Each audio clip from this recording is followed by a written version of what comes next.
סאטיה היא הים השנייה. המשמעות של המילה היא אמת או אמיתיות. ומה זה אומר? סאטיה היא ההלימה בין המחשבות שלנו, המילים שלנו והמעשים שלנו.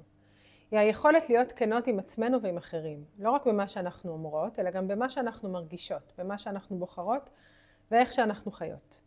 והאמת, היא חייבת ללכת יד ביד עם האימסה, היא פגיעה. אמת בלי חמלה יכולה להפוך לנוקשת, חותכת, כזו שפוגעת במקום לרפא. לכן השאלה היא לא רק האם אני אומרת את האמת, אלא איך אני אומרת אותה ומה היא משרתת. סאטיה היא גם ההבנה שהאמת שלנו לא מקובעת. מה שהרגיש לי נכון אתמול אולי כבר לא מדויק לי היום.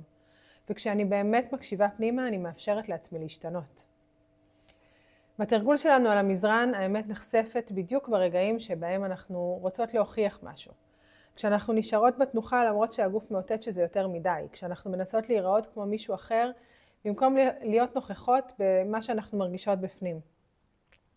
סאטיה היא הנוכחות שלי בעצמי ברגע הזה כפי שאני עכשיו, בכנות מלאה עם עצמי לפני הכל. האם אני בתרגול מתוך חיבור אמיתי לעצמי או מתוך תפיסה של איך אמור להיראות תרגול טוב? האם אני מקשיבה לגוף שלי או דוחפת אותו מעבר ליכולות מתוך צורך להוכיח משהו לעצמי או לאחרים? ואיך זה בא לידי ביטוי בחיים?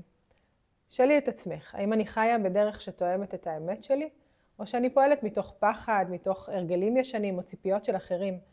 האם אני מעיזה לומר את מה שחשוב לי או שאני משתיקה את עצמי כדי להימנע מחיכוך? סאטיה היא לא רק לומר את האמת, היא לחיות את החיים באופן אותנטי מתוך חיבור עמוק ונוכחות. זה להקשיב עמוק פנימה, לשאול שאלות אמיתיות ולבחור בכל רגע מחדש, ללכת בדרך שהיא באמת שלי.